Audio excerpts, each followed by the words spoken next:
Hello students, इस video में हम IIT JEM 2025 के मैथमेटिक्स का क्वेश्चन नंबर 4 सॉल्व करने वाले हैं। तो क्वेश्चन नंबर 4 है let f, g such that r to r be two function defined by f of x equals to होगा mod of x to the power 1/8 into mod of sin 1/x into cos x if x equals to 0 और f of x equals to होगा 0 के यदि x 0 होगा and g of x equals to दिया गया है e to the power x 1/x if x not equals to 0 और g of x equals to 1 होगा if x equals to 0 then which one of the following is true। तो इस सभी option में से हमें देखना है कौन सा ऑप्शन ट्रू होगा। तो हमें फंक्शन का कंटिन्यूटी चेक करना है एट x equals to 0 पे। x equals to 0 पे f और g दोनों फंक्शन कंटिन्यूअस है या नहीं, या फिर कौन कंटिन्यूअस है और कौन नहीं, तो हमें ये चेक करना है। तो हमें इस तरह से दो फंक्शन दिया गया है, हमें इस दोनों फंक्शन का कंटिन्यूटी चेक करना है एट 0 पे।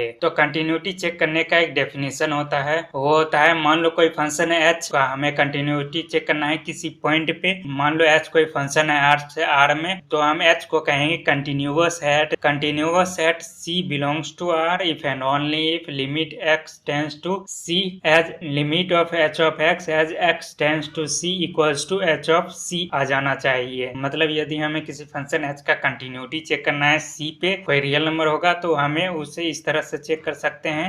हम फंक्शन का लिमिटिंग वैल्यू देख सकते हैं एट c पे क्या आ रहा है और एक्चुअल वैल्यू क्या आ रहा है, दोनों इक्वल होगा तो हम कहेंगे फंक्शन कंटिन्यूअस है c पे। या फिर इसे हम इस तरह से भी लिख सकते हैं, लिमिट एट c पे एग्जिस्ट करने का मतलब यह है कि फंक्शन का c पे लेफ्ट हैंड लिमिट और राइट हैंड लिमिट एग्जिस्ट करना चाहिए। तो limit h of x as x tends to c plus means right hand limit equals to limit h of x as x tends to c minus means left hand limit equals to होना चाहिए h of c के, मतलब left hand limit equals to right hand limit equals to होना चाहिए function के actual value eight c पे, तीनों equal होगा तो हम कहेंगे फंक्शन कंटिन्यूअस है c पे। तो हम सेकंड वाला टर्म ही यूज करेंगे, लेफ्ट राइट और एक्चुअल वैल्यू इक्वल होगा तो फंक्शन कंटिन्यूअस होगा c पे। तो हमें f और g का 0 पे चेक करना है कंटिन्यूटी, तो यहाँ पे c के स्थान पे 0 आ जाएगा। तो चेक करते हैं f ऑफ x का पहले, तो हमें f ऑफ x का कंटिन्यूटी चेक करना है एट 0 पे। तो पहले हम राइट हैंड लिमिट चेक करते हैं ये एग्जिस्ट करता है कि नहीं। तो हम limit f of x as x tends to 0 plus कर लेंगे, ये राइट हैंड लिमिट है। हम इसको इस तरह से भी लिख सकते हैं, लिमिट f ऑफ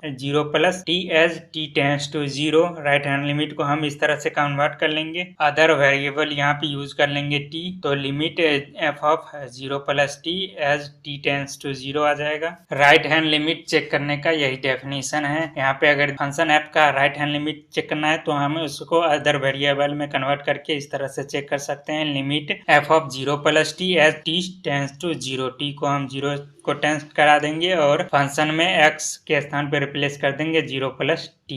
तो अब t में 0 ऐड करो या ना करो बात तो एक ही है, तो हम लिमिट f ऑफ t कर लेंगे एज t टेंड्स टू 0। तो अब सिंपली f ऑफ x में x के स्थान पे t से सिर्फ रिप्लेस कर देना है। और फर्स्ट पार्ट में हम रिप्लेस किए हैं तो यह आ जाएगा limit mod of t to the power 1/8 into mod of sine 1/t into cos t। हम फर्स्ट पार्ट में x को रिप्लेस किए हैं t से, क्योंकि यहाँ पे लिमिट t टेंस टू 0 हो रहा है, t 0 को टेंस कर रहा है, 0 के इक्वल नहीं है। तो यदि हम f ऑफ x में जब x 0 के इक्वल नहीं होता है तो हम ऊपर वाला फंक्शन यूज करते हैं, इसीलिए t यहाँ पे 0 को जा रहा है, t 0 के इक्वल है नहीं, इसीलिए हम ऊपर वाले फंक्शन में x को t से रिप्लेस करेंगे। तो इस तरह से आ गया हमारे पास। तो यहाँ पे ये इसका लिमिटिंग वैल्यू 0 के इक्वल आ जाएगा, क्योंकि यहाँ पे sign mod of sine 1/t और cos t ये दोनों बॉन्डेड फंक्शन है। और पहला जो फंक्शन है t mod of t to the power 1/8, ये 0 को अगर t को 0 को टेंस करवाएंगे तो ये 0 को जाएगा। तो हमें एबल टेस्ट फॉर लिमिट से पता है एक फंक्शन बॉन्डेड होता है और दूसरा 0 को जा रहा होता है, तो दोनों का प्रोडक्ट 0 होता है। तो यहाँ पे mod of sine 1/t into cos t ये दोनों बॉन्डेड फंक्शन है, और mod of t to the power 1/8 यहाँ पे t 0 को टेंस करवाएंगे तो वो 0 हो जाएगा। तो इन तीनों का प्रोडक्ट का लिमिटिंग वैल्यू 0 हो जाएगा। तो फंक्शन f ऑफ x का राइट हैंड लिमिट एग्जिस्ट करता है और वो 0 के इक्वल है। तो अब लेफ्ट हैंड लिमिट चेक करते हैं वो क्या आता है। तो limit f of x as x tends to 0 minus कर देंगे। मतलब हम फंक्शन एफ ऑफ एक्स का लेफ्ट हैंड लिमिट चेक कर रहे हैं एट 0 पे। तो इस बार हम लेफ्ट हैंड लिमिट निकाल रहे हैं, तो हम फंक्शन में एक्स के स्थान पे 0 माइनस टी से रिप्लेस कर देंगे और टी टेंस टू 0 करा देंगे। तो ये आ जाएगा limit f of 0 minus t as t tends to 0। तो अब यहाँ पे 0 में माइनस टी हो रहा है तो सिर्फ माइनस टी ही लिखेंगे। तो limit f of minus t as t tends to 0 हो जाएगा। तो अब यहाँ पे भी एफ ऑफ माइनस टी है तो एक्स के स्थान पे अब माइनस टी से रिप्लेस कर देंगे। तो ये आ जाएगा mod of minus t to the power 1/8 into mod of sine 1 minus t into cos minus T.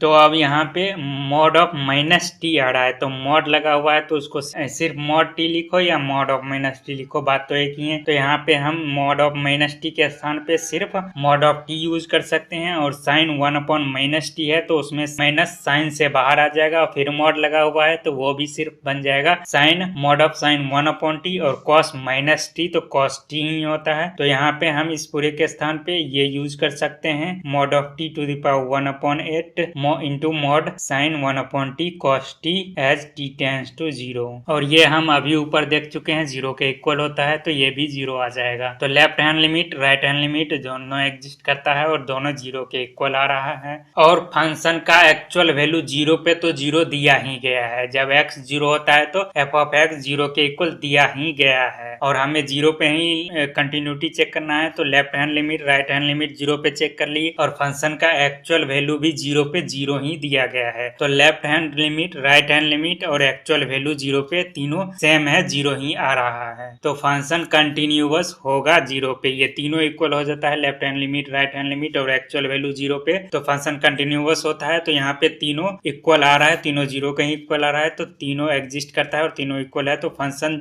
F of x 0 पे कंटिन्यूअस होगा। तो अब हम इसी प्रोसेस से फंक्शन जी ऑफ एक्स का भी कंटिन्यूटी एट 0 पे चेक कर लेंगे। तो अब हम राइट हैंड लिमिट चेक करते हैं जी ऑफ एक्स का, इस तरह से कर लेंगे limit g of x as x tends to 0 plus, मतलब हम राइट हैंड लिमिट निकाल रहे हैं जी ऑफ एक्स का एट 0 पे तो ये इक्वल हो जाएगा limit g of 0 plus t as t tends to 0 और टी में 0 ऐड हो रहा है तो सिर्फ टी ही हो जाएगा। तो ये आ जाएगा limit g of t as t tends to 0। तो अब हम x के स्थान पे जहाँ जहाँ जी ऑफ एक्स में x है उसके स्थान पे t से रिप्लेस कर देंगे और पहला पार्ट यूज करेंगे क्योंकि t यहाँ पे भी 0 को जा रहा है, 0 के इक्वल नहीं है। तो यदि x जी ऑफ एक्स में x 0 के इक्वल नहीं होता है तो हम ऊपर वाला फंक्शन यूज करते हैं e to the power x cos 1/x। तो हम ऊपर वाले फंक्शन में x के स्थान पे t से रिप्लेस कर देंगे। तो ये हमारे पास आ जाएगा limit e to the power t cos 1/t as t tends to 0। और क्या अब यहाँ पे जब t 0 को टेंस कर रहा है तो e to the power t cos 1/t का लिमिट एग्जिस्ट करता है? नहीं करता है, क्योंकि यहाँ पे e to the power t में यदि t के स्थान पे 0 से रिप्लेस करेंगे तो वो तो 1 हो जाएगा, e टू द पावर 0 तो 1 होता है। पर यहाँ पे cos 1/t है, जब t 0 को जाएगा तो ये कोई नंबर कोई फाइनाइट नंबर नहीं आएगा, यहाँ पे एग्जिस्ट नहीं करेगा, बहुत ही तेजी से ऑसिलेट करेगा 0 पे। तो cos 1/t यहाँ पे 0 पे एग्जिस्ट नहीं करेगा, इसीलिए e to the power t cos 1/t का लिमिट एग्जिस्ट 0 पे नहीं करेगा। तो लिमिट फंक्शन का राइट हैंड लिमिट ही एग्जिस्ट नहीं करता है 0 पे। और फंक्शन g ऑफ x का राइट हैंड लिमिट 0 पे एग्जिस्ट नहीं करता है तो अब लेफ्ट हैंड लिमिट और एक्चुअल वैल्यू क्या है वो चेक करने की भी जरूरत नहीं है। इसमें left hand limit right hand limit exist करना चाहिए और वो दोनों इक्वल होना चाहिए एक्चुअल वैल्यू के। तो जी ऑफ एक्स फंक्शन का 0 पे राइट हैंड लिमिट ही एग्जिस्ट नहीं करता है तो अब लेफ्ट हैंड लिमिट और एक्चुअल वैल्यू चेक करने की जरूरत भी नहीं है। तो यहाँ पे फंक्शन जी ऑफ एक्स 0 पे कंटिन्यूअस नहीं होगा, तो function g of x is not continuous at 0। तो हो गया फिर फंक्शन एफ ऑफ एक्स 0 पे कंटिन्यूअस है और जी ऑफ एक्स फंक्शन 0 पे कंटिन्यूअस नहीं है। तो हम इस प्रोसेस से और ये जो डेफिनेशन लिखा हुआ है इस डेफिनेशन का यूज करके हम किसी भी फंक्शन का किसी पॉइंट पे कंटिन्यूटी चेक कर सकते हैं वो कंटिन्यूअस है या नहीं। तो यहाँ पे f कंटिन्यूअस है 0 पे और g कंटिन्यूअस नहीं है 0 पे, तो ये किस ऑप्शन में है? तो ये ऑप्शन ए में ही है, f is continuous at x equals to 0 and g is not continuous at x equals to 0। तो ऑप्शन ए राइट है। तो इस तरह से इस क्वेश्चन को सॉल्व कर सकते हो और मिलता हूँ अगले वीडियो में बहुत जल्द।